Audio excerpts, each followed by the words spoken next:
So I have finished Red City by Marie Lu. This is Marie Lu's newest novel that just came out in October.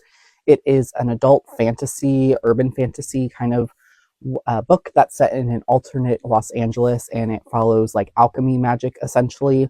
And ultimately, this was a 4 out of 5 star. I enjoyed it for the most part. There were some slower aspects of this that I didn't enjoy, primarily one of the two perspectives. So we have two main perspectives in this novel.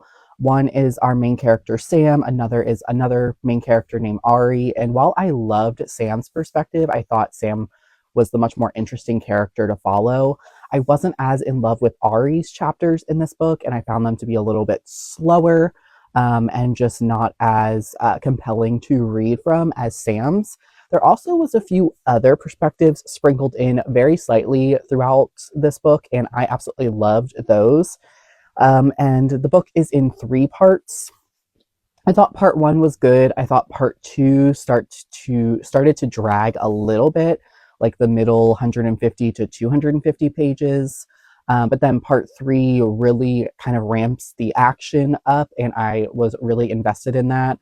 So I think the first part was like a 4 star, part two was like a 3 star, and then part four was like another 4 star. So ultimately, I landed on a 4 star rating as a whole. And I think I will pick up the sequel. This is a series.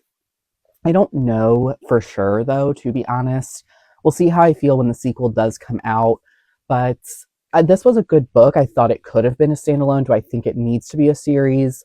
Not necessarily, but it was intriguing enough for me to at least be interested in potentially picking up the sequel. But it's not something that I'm desperately dying for necessarily.